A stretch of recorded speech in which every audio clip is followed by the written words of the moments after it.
dimanche à tous nos téléspectateurs et internautes de Congo Liberté Télévision. Je suis Doriana, la fille intelligente. La mission Nabino, Toloba, Natina Naekolo. Merci Namardoché, d'ailleurs la caméra. À vous, chers abonnés de Congo Liberté Télévision. Abonnez-vous maintenant à la chaîne La Vérité, Toloba Kara Bosolo. Et puis, on vous informe en temps réel.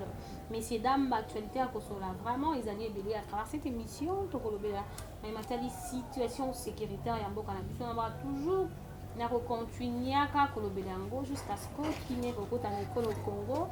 Et dans la Est, mais malheureusement, côté à Kwamuntu et Makasi, côté à Bandundu, et comme Makasi, situation sécuritaire, il y a un bon à la biso, tout comme le conflit, et qu'il y a une position, il y a pris dans un bon qui est le cardinal. On va en parler. Matali Yango, tout comme la situation sécuritaire, dans le Est du pays, position, il y a EAC, Malobaya, le Tundu là par rapport à Yango, tout comme la paix, mais Matali, opposition. Union sacrée, on va parler à travers cette émission. Nous allons un boka Moustapha Azali Moko et cadre na IDPS, un communicateur à côté de sa makanisina hier, le Lengue Mboka Azali Kotambola. Je dis bonjour, bon dimanche Moustapha. Bonjour et bon dimanche à vous, Madame la Doriana, merci. Que j'appelle la Black Line, la Nine Noire d'Or. C'est l'éclaireur de la presse congolaise. Je suis fier quand je suis en émission avec elle. Je vais répondre à tout ce qu'il va poser comme les questions et les suggestions du peuple congolais. Donc, répondre à l'émission Oyo. Merci beaucoup, Ndeko Moustapha. Merci, Nabandeko Banso. Oh, bah, pour soi, Libakou, Yarota, la Bisso. Nous avons toujours bon dépense. Nabandi était de Guinée, dans l'église. Toyoki, Matea, Ya, Tata, Mokondi, Roi le Kolo, le roi de rois. On a Félix Antoine Tshisekedi, hein. Il y a Joseph de Nazareth, je suis chrétien. Tobetana nous avons une situation sécuritaire en Mboka, côté mi na Kwamutu, position il y a Fridola en Mbongo. Par rapport à la situation sécuritaire en Mboka, qui n'a pas na ba chrétien catholique et à l'obli par rapport il y a conflit qui y a et ça dit que y a pas na conflit et ça manipulation politique. Des bandes comme ça bazo kokufa. Et il y a une manipulation politique, il y a un conflit entre Ateke et Nabayakate. Moi, je point de vue par rapport à la position, il y a pris de là et un bon qui est notre cardinal. Oui, merci beaucoup, cardinal Ambongo. Bon, il est cardinal, mais tu as couleur et position à cardinal Ambongo. Azanganganzam, Azatoto Sakae en tant que cardinal. Alobaka Bosolo, ta position tu es bien à Zaganangambalamuka. Alobi est une manipulation politique. Qui manipule? To yé bien ngo, azan la vérité tout. Cardinal Ambongo connaît tout ce qui se passe à Kwamutu. De le commune à Pembe Nambaka na soki mikonga. Il connaît ça. Et bien que non, bateke na bayaka bako bomanate. Pour ba fandi ta ibele. Mais ceux qui bazo bomana ba bomanila nini? Parce que bazo mabele na bango, yango ba pesa kingakati. Donc il suffit de prendre 80 km carrés qui appartient à Kabila. C'est la bango conflit. Donc c'est un problème de terre. C'est un problème chargé par l'ex-président. L'ex-président. Mais Fidolé Ambongo doit être très clair, mais c'est le cardinal. Il faut le bac non. Le oyo, tout ça la marche, tout ça ma belé na bango. O bazwa bananga mbambaka na kwa muntu tikuna nyonso to Kabila so macha bangombe na ye. Tozongi c'est la bango conflit. Quand il vendait ses terres, Ambongo était où? Il était là. Azaki archevêque. Aujourd'hui, il y a une manipulation politique. Quel politicien a manipulé le Kona? Est-ce que Félix Tshisekedi doit accepter Babo Mabaniko, Bandekone ba Congolais, pour un intérêt des étrangers? Parce que au monde, Bandibu baloba proverbe mo na ba Congo baloba kandibu yentotwane. Basaka na mabelete. Le lo bazuma belé bozo tekela bapaya. Boyebite bana bo tekela yango. C'est Kabila et Papi Mpiana ba biloko. Natangi Papi Mpiana, ancien bourgmestre Maluku. Ba yebine bateka mbabla bateke. Aujourd'hui, l'IDPS c'était année coulée. Tout ça qui na bourgmestre na Maluku. Adjoint. Moi na ya fait quoi fondateur. Il a dit bourgmestre adjoint soit côté na bureau fa le Kalibou. Soka zongi na ndako na bongi. asundola musala leke impia na mutu remplacer wana bango nde bateki espace nyonso tukuna maluku kwa mutu tiyo konda mbakana batekela ngo Joseph Kabila lelo oyo bazokoka koloba ndete. Moi je le dis franchement, papi impiana on doit l'appeler devant la justice. Babengi Kianfu, babengi Joseph Kabila, babengi ba chef coutumier bateke. Bozongi seli bango kingakati na bango mabele na bango. Bozui plateau de bateke na bango. Le chef coutumier va redénoncer directement. Mais Kianfu, nous avons besoin de Kianfu. Kianfu il est qui madame? On a cité les noms de Piana et on a cité les noms de Kianfu. On n'a pas cité les noms de Tshisekedi là-bas. Ce sont eux au bazar la base, ils comme ma belle. Facilement le président Kabila si c'était le cas na Madame Doriana, au moment où mamboza c'est la maman n'enga tumbi kuna kotoyo na ba kongo pe bakotiti. Oye bien on a madimba. Bato bangombe na bakoti nde bayela na mobondo nde bakoti na madimba. Pourquoi ba ke pona côté ba Antoine Gonda? Parce que faire na Kabila pesa wanati.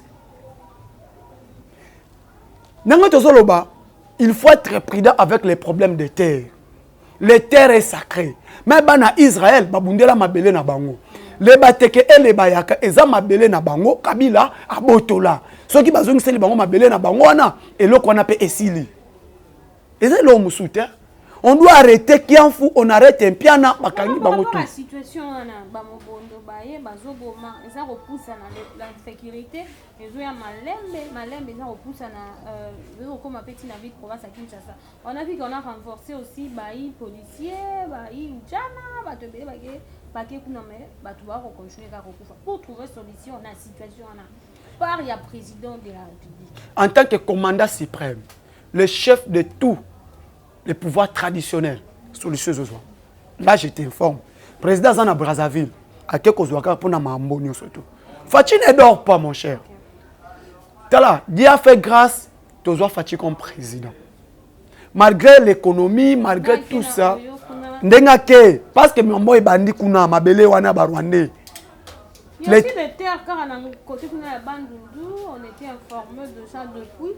Et ça na mabele au bayou Rwandais basombi panani et panani usine na bango kuna je crois que ba série on avait donné les terres na ba Braza Kagame yaki osomba na Braza. Oui. Kota maluku kota kwa mutu kana ngambo maluku. Là je dis ce qui est vrai. Au moment balkanisation RDC. Kabila salaka yango. Kabila a balkanisé déjà RDC. Quand Kabila nous disait, ce n'est pas au revoir Nassadek, je vous dis à bientôt, à Ebitina. Parce qu'il a tiré le Congo mobimba dans système d'insécurité. Si comme biso RTOI, ngana yo Doriana, totikana qui couleur politique, totika pe qui sentiment, to lingana RDC. Le jour où nous allons d'abord aimer notre pays et tom lingana, et le quoi qu'on a sauté. Comment yo oye ozote kamabele, muto te la mabelo yebiete. Papa, aujourd'hui 85 km², vous te que Joseph Kabila. Et puis 85 km², et ça pays comme Rwanda. Vous te que Joseph Kabila. Wana na ngambo yo, na ngambo pas sombi, na ngambo wana sombi, na ngambo wana sombi. Maintenant aujourd'hui nous vivons les mobondo. To dénonce ça yango. L'insécurité du pays. L'insécurité de Kinshasa s'appelle Joseph Kabila. Là, je te dis ce qui est vrai. Okay. Donc, Cardinal Ambongo, il devrait citer les noms. Que non, to sengi bayi politique yo basomba mabela bato, bozo mabela bato bateke, bozongi ça après atangi nemeli na ye. Okay. C'est tout. Moi, je le dis. Donc, un mot à toutes les personnes qui vont vivre dans la situation parce que par na kwango wana plus de 5 personnes bauti ko tika mokili o bakufi na nzela ya ba mobondo ozomona ezo comme même situation na omoni mobondo wana soko tali yango madame Doriana c'est le même système aux ezalaki ya kamona sap. OK. To telema to dénoncer système wana le même système à kamona sap yango na mobondo aya na ngo ko boma batu ko zwa kilana ko sala tout ko kata banzolo c'est le système kamona sap. Dieu bon, les Kassai étaient tellement prudents. Plus surtout un conflit de terre.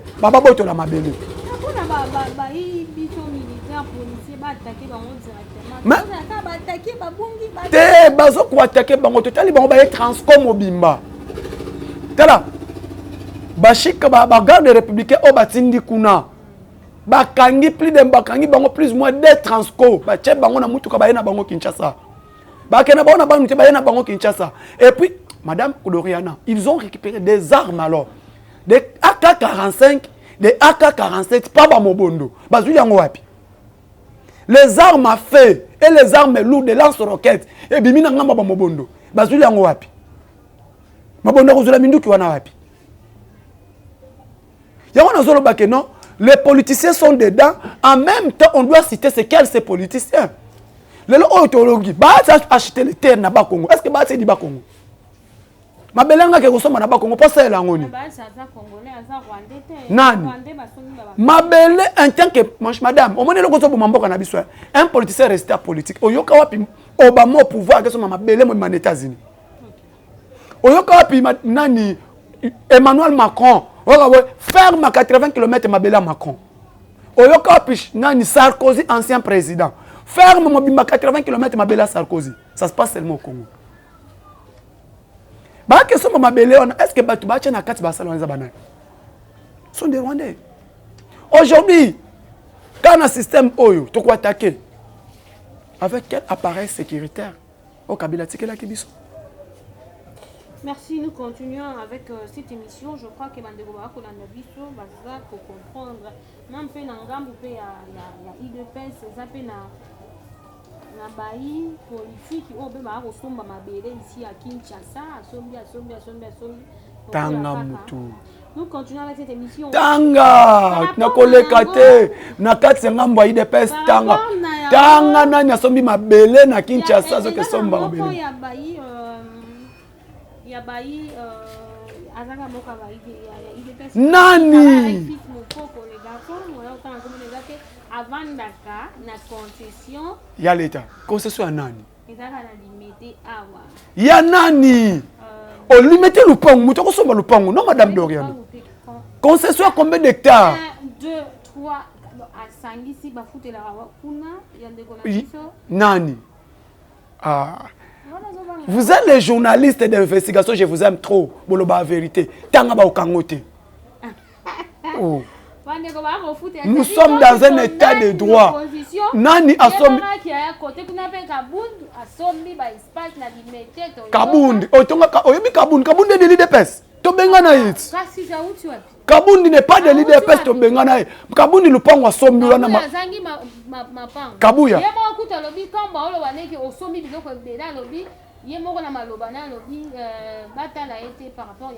Bakabela qui est lupango. Kabundi lupangu na ye. Non, je condamne 80 km², madame Doriana. Ne prenez pas avec la maison de Kabouya de 20 de 14 mètres.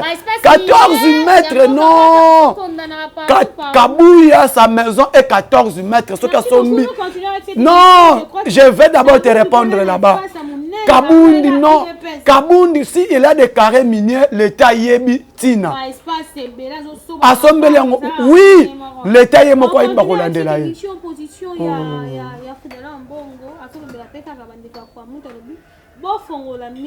pays va mal. Ici, il n'y a pas de route, a dit le cardinal Ambongo depuis lundi jeudi à président qui met solennel pour nous quand lui parle, ici il n'y a pas de route. Le pays va mal. Le pays va mal. Situation économique. Hein? Je vais venir là-bas. Le pays va mal. Avec ici, il n'y a pas de route. 18 ans, règne à Kabila. Qu'est-ce que Kabila pensait dans Kwamutu? 18 ans, règne à Kabila. Est-ce que Bayeba Kangote nous courait on parlait de ça. 18 ans, Kabila a régné plus 4 ans à Mouzé, 22 ans. FCC et AFDEL au pouvoir. Cardinal Fridolin Ambon a yeba kangote que insécurité dans la Congo. 22 ans règne à Kabila na règne à Mouzé Laurent Désiré Kabila na mboka o ayeba ke ngote ke bandundu ezaka na désenclavement ba na société te bazaka na maïté ba na courant te gratuité de l'enseignement ezalaka te. Aujourd'hui, quand il parle, il n'y a pas de route. Il parle à qui? Or, à Bossani, il y a un programme local, il y a 145 territoires. Or, il y a réuni des territoires, surtout il y a RDC. Les travaux ont déjà commencé. À Bossani, il y a un bâtiment administratif. Aujourd'hui, bâtiment administratif, il y a territorial, bazo tongayango. À qui on vérifier. Le même candidat fait de la politique, il y a M. Il y a la soutane à Bouaka. Il y a les pantalons à veste. À ça la partie politique Senko. To bandanae parce que na yebi au monde cardinal Fridolin Ambongo a déjà eu un problème avec la famille Tshisekedi. Oui bien on que non église catholique ba la famille Tshisekedi ils ont commencé à combattre. Oui, ils ont commencé à combattre et Tshisekedi le père. Oye bien na ils ont confirmé leur publication du président Félix Antoine Banane. Qui avait dit que non bandima était. Ils ont dit que la Mouka, c'est fallu qu'il gagne les élections. Ils soutiennent. Non! Ambongo joue la politique de Georges Serros et M. Ibrahim. Okay. Moi, Ibrahim, on soutient la Mouka à Genève. Okay. C'est lui le fournisseur, c'est lui le financier à Cardinal Ambongo. Vous avez des épreuves. Mais tu as dit que les épreuves, tu as un téléphone, plus de 8000 smartphones. Et ça, c'est Georges Serros. Il y a fondation Kofi Annan. Le temps où il n'y a pas de route. 21 ans à Rennes, tu là. Tu dis que Félix Azosala, ne fils qu'Amouké. Moi, avec le prêt, quand tu dis le président Félix a fait ça. Oui, on a le bon côté de l'histoire. Il y a le bon côté de l'histoire. Côté à Monique, peut-être ça ne marche pas à interpeller la population que nous, on l'a mis dans la politique. Parce que dans la situation, alors bien avec l'économie du pays, ça ne marche pas. Madame, le pays va mal. Non, le pays va mieux. Merci beaucoup. On a démontré que le pays va mieux. Malgré l'insécurité, mais le pays va mieux. Le pays va mal. L'insécurité, le pays va mieux. Il va mieux parce que les gens meurent. On vit qu'une seule fois. Il faut comprendre qu'on vit qu'une seule fois. Les gens meurent. Maintenant, j'ai donné la suggestion pour que le problème on a qui mieux quota. Il faut m'accepter, Madame Doriana. Non. Et Kokota, oui. Les pays va mal. Quand il y a des pertes de vies humaines, attends pour remonter Bissot la question que c'était depuis 30 ans, Magamo économie. Mais aujourd'hui, dans son règne, cette situation va continuer. Tout le monde espérer. Il faut au président pour ça. Pour citer maman la question, il y a EAC, il y a position à l'Utundu là. Pour lui, à lobby, EAC échoué. Le monde est fort à président, mais pour conclure, on dit que l'EAC échoué. Sadek Azoya pour renforcer, il faut abaisser mon amboka. Tout ça là qui est mission la semaine passée dimanche, j'étais opposé à une question, j'étais déjà clair. Moi, je l'ai dit franchement, depuis EAC a ndima été. Vous voyez pourquoi? EAC a échoué, oui. Mon frère, ma sœur Doriana. Mouto yeko bundisa yo zoliane foufou. EAC baye. Il y a deux missions. Première mission, il y a qui aider Bisso et tout ça le cantonnement M23. Cantonnement, on fait ça les Mawapi. Na kilolu rebisika ba uta.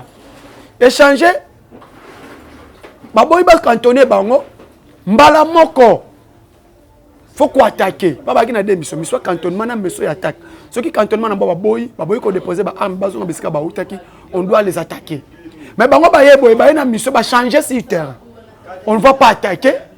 Il y a une mission d'observation. Dites-moi un peu. Mission d'observation, place Mama Zali, et à 16 ans. Nous avons crié, nous avons dit non. Nous ne voulons pas de EAC. Tout le monde a posé une clarté. Le président de la République na Burundi, il a dit na général Jeff Njang, il n'y a pas de démission. C'est clair. Vous êtes venus pour nous aider, mais pas nous créer des problèmes. Si vous êtes venus pour nous créer des problèmes, pardon, vous pouvez rentrer. Le président Félix c'est clair. On a fait un massacre monté. Tant qu'on a monté le Kolobamba la moko. Tout le monde dit que la position EAC a lamentablement échoué. Il n'a qu'à rentrer. Papa, maman, tout chakobo m'a tout chité. Les EAC sont de Tutsi, les Kenyans sont de Tutsi. Pourquoi le président c'est qui appelle la Bango va recréer votre zone tampon aujourd'hui tout ils n'ont pas parce que ils ont venu peut-être ils ont pillé la position il y a mon Mozito lobby et ce sont des pays pauvres en voie de développement comme nous basant une capacité à aider du tout. Merci beaucoup professeur Mozito que j'ai sali. Lui c'est un Congolais de père et de mère. Il y a été soigné to bébanaté to tika na Congo. Anene ti bato o baza ba nationalité doutée. Quand il parle, sont des pays en voie de développement, oui. Les Kenya, l'Ouganda, Rwanda sont des pays en voie de développement, même comme nous. Mais là, comment on fait yeba? Charte EAC, to kota ki EAC, so to kota ki EAC te, to yeba te ki Rwanda na Ouganda, ba pays wana ba via ka RDC. Depuis to koti to découvrir que guerre to zo bunda, guerre asymétrique wana. Et ça guerre, c'est ça qui est asymétrique parce que tu es pas muto bunda nete. Et comme c'est une guerre symétrique parce que l'ennemi est maintenant identifié. Nous sommes les guerres avec les Rwandais. C'est le Rwanda, ce n'est pas parce que Nzinzi a combattu en côté. Maintenant, tu continues à découvrir qui soutient les Rwandais. Pareil à Rwanda des Anan. Tu as dénoncé tout de découvrir, c'est la France, c'est l'Angleterre, c'est les États-Unis. Fatia continue à Kati. Le seul ou le seul président à partager le Conseil de sécurité à l'ONU. C'est Félix Tshisekedi. À diviser, le Hollandais Jean-Marc Châtelet dit qu'on doit sanctionner le Rwanda. Depuis quand une France a le babon? La bouche, il y a passé derrière l'Union européenne. C'est le Rwanda qui agresse le Congo. Le EAC est incapable de toujours ici. Mais bon, ça n'est que tu peux comment tu es membre à EAC. Nous sommes partis membres à EAC. Dans le Rwanda, l'Ouganda, la EAC, comme ils sont incapables de nous aider, comme on a dit qu'on a bango, tu le dis clair que non, bah échouer, bah ça nini, bah zonga. Parce que le président fait, c'est que tu vas quitter l'EAC. Là maintenant, ça engage le chef de l'État et le ministre du Commerce extérieur et le ministre des Finances. On est bas signaka. Parce que tu signaka c'est les plans économiques. Tu signaka charte ya EAC, tu côté EAC, parce que les plans sécurité, mais tu côté quand on a volé économique. Volet économique, biso to déga nini échange entre au sein de nini, bango abandonner la toute on a bango, on nini sur les plans économiques. Bon, c'est les plans douane. Premièrement d'abord, douane na Mombasa, na Dar es Salaam est moins cher. Ba Congolais baza na est. Basom babiloko na Mombasa badelonaka na Mombasa na Dar es Salaam nde e permettra bango bakotsa ba marchandise na bango na Congo na volet économique mususu ezaki nini to ça la route ensemble de Beni Kasindi tito koma nango na Uganda beaucoup na nzela eza bien et permettre biso si les plans économiques route wana est servi entre les pays parce que Félix Tshisekedi était clair au lieu de mettre le mur mettez les ponts pour peuple na biso to vivre ensemble même le lot Burundi peuple congolais, na peuple rwandais, na peuple kenyan, bako vivre ensemble. Toka bolango te. Merci beaucoup. En part wana biso pe susuna Dar es Salaam na Ken. Le moni rail ezo banda route rail et banda na port à Dar es Salaam tikindu. C'est le plan économique. Ba on peut baza ba membre EAC. Au bitima ya mi baleba na classe. Ba congolais batanga na Kenya bazali. Attends côté économie oui. Mais sur le côté situation sécuritaire, c'est économiquement parlant. Parce que ils n'aiment pas les Congolais, ils aiment la richesse des Congolais. Voilà pourquoi ils sont toujours ensemble. Même si on tue les Congolais, on va voir qu'il y a des bases minérales pour créer des zones tampons. Si on a un côté économique, est-ce que doit avoir reporté les vies? Sur le plan économique, tu marches en Abango déjà. Sur le plan sécuritaire, c'est le Rwanda. Il faut dire pas EAC ensemble. Mais c'est le Rwanda qui attaque la RDC. Ils ont profité de la minerai à RDC. Mais quand EAC va qui on a vendre pour créer des zones tampons, ce sont des voleurs, ils ont volé. Si c'est Rwanda payé mon côté. Il faut demander qui est derrière Rwanda. Rwanda c'est l'Occidentaux qui ont venu appuyer SADC et Nini EAC. Bon bundate, l'apport de SADC, je te dis ce qui est vrai. La SADC a quoi ça déjà M23 2013. C'était la force de SADC. Mais tant que Monique Batoyo, Batambola to kotana bisika bazali to découvrir. La SADC maintenant a premièrement tu as une communication entre le président rwandais et le président Cyril Ramaphosa. Le président Cyril Ramaphosa a dit que Kagame est clair. Avant d'arriver à SADC, Benda Babetuna Mitoy. Retirer ma troupe na RDC. Je te dis, nous allons vivre ici. On est aussi là. Guerre à Est aussi là, espérons que... Avec, mais en même temps, Madame Doriana, on ne va pas toujours mettre confiance dans l'armée. Nous devons organiser notre armée. Raison pour laquelle Yolo Belanga a Kizaka, l'ancien président. L'ancien président, pendant 18 ans, a formé un soldat à mon côté. Âge moyen de l'armée, a tiré 52 ans, 54 ans. Soldat a Kobundandeni. Or, l'armée américaine, ceux qui sont soldats qui 45 ans qui sont en retraite. Maintenant, nous, nous avons 52 ans à Bundandeni. Raison pour laquelle 2022, le chef de l'État 2021 a lancé qui déjà appelle la jeunesse de côté armée. Tout ça, la formation pour permettre de bounder la mboka na biso. Donc, tu as confiance dans l'armée bapayate. Si notre armée était déjà bien organisée, Kabila nous a laissé une armée milice. Si tu as la biso armée quoi bien, nous sommes exacts. Tu as comme tu as la soldat salaire à 30 000. Ok, merci beaucoup. On nous signale déjà que nous sommes allés à la mission a dit ton position. Hier, tout ça qui n'a matinée politique. Nous continuons avec cette émission. Parlons de la marche à l'opposition. Tout le monde dengue ezaki annulé, les a reposés pour le 20. Mais lors il y a matinée, il y a IDPS ezaki le 12. Tout le monde dit que bayaki, sangana kipe. Mais tout le monde dit le CG Kabou ya mataka robi par rapport à la situation sécuritaire en Boka. La police a beau y règlement, il y a 3 à 5 personnes, ce qui fait que matinée, moi je pose la question, on a aussi une date pour que matinée, dans mon immeuble, il y a 5 à 6 personnes. Parlement de vous pouvez aussi la 5, il y a plus de 6 personnes. Mais d'un coup, CG a informé qui, et puis, on va prendre qui, tout ça. Mais je coupe au pied, comme ça, il devait s'habiller. Le col a bis aussi. On peut l'engager, on va tout citer. Par rapport à d'abord, respect au l'IDPS à Sali, face à la police. Il y a l'information, on a déjà la sangana qui, mais l'IDPS, c'est un parti. Oui, prendre un état de droit. Oui, respecter la parole de l'autorité en Moka. Tu respectes qui matinée na biso parce que général Kassongo est venu. À mon secrétaire général, a dit que dans le domaine Moka qui n'est qu'une chasse qui est de l'ingité. Botikananu jusqu'à la semaine prochaine, beaucoup de gens sont là. Tout ça qui parce que l'hiérarchie est établie. Le secrétaire général Augustin Kabouya, AK47 Mouanabout. Otobenga roi Salomo aye a communiqué sur le général Kassongo to panzanaki. Mais là on a sa opposition. Comment opposition exacte? Il y a nani.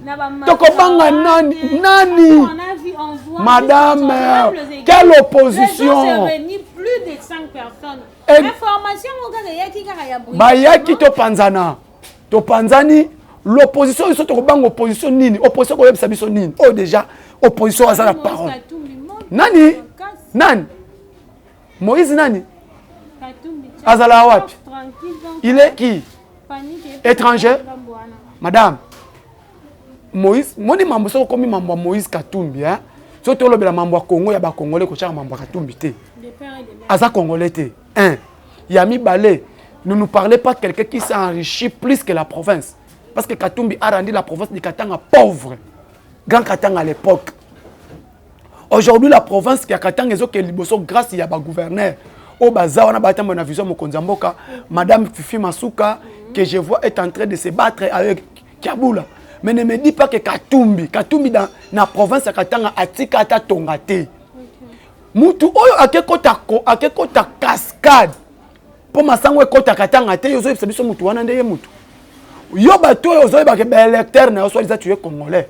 OK na Zambie, au moni ministre économie à Zambie, olo ba ke masango boko sa souté. Il y a des preuves, Caméra a des preuves. Caméra a dit ça, a confirmé dans le conseil des ministres. Madame, dans 2 mois. Monsieur le président de la République. Au moni place na ça. Madame, te kokimana to kena kuna te tozonga na sujet. Tozonga na sujet na yo. Aza congolais te. Quelle est la part OK. quelle est la part à Baimboka? Naïbi Soboy. Tant Félix Tshisekedi a relancé quand Yamaka cessé. Azalaki a relancé quand Yamaka cessé. Ton mec qui te montre que part ya quand Yamaka cessé. Maintenant nous devons quitter le secteur minier, continuer dans le secteur agricole. Tu relancer les 4 zones industrielles. Et agronomie, non, mon caméra, l'omi boy. Moi, je vois.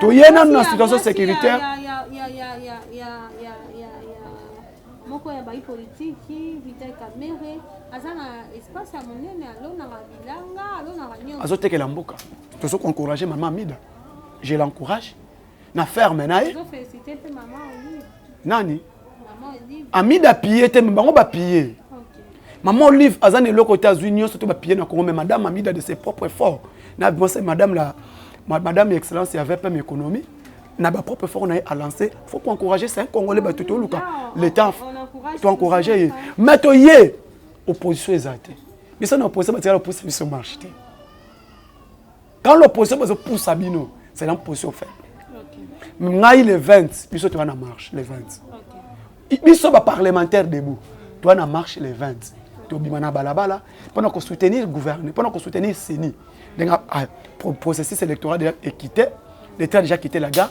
il y a mis balai pour encourager la police nationale armée. Pour ça bango tout ça bien courage, n'allez vous continuer à soutenir mboka kobundela mboka na est. Pour soutenir le gouvernement congolais. Na be fort au bazo sala. Des marches tout marché le 20. N'a pas que non. Itinéraire. Tu as un parlement partout na Kinshasa.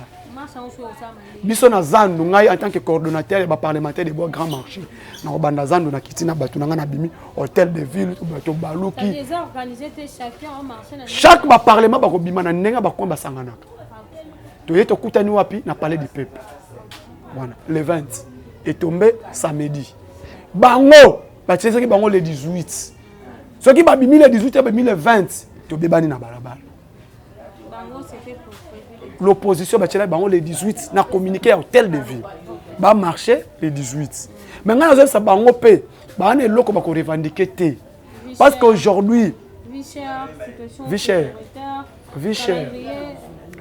s'il vous plaît Matata Mponyo il était premier ministre atia ki biso mboka na etani atolongwe Katumbi il était gouverneur atiki Katanga na etani il est le plus riche que les Katanga.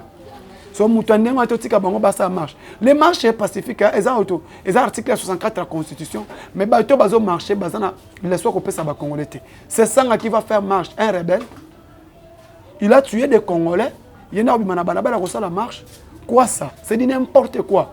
Tu bisi bango les 18 babima, les 20 UDPS.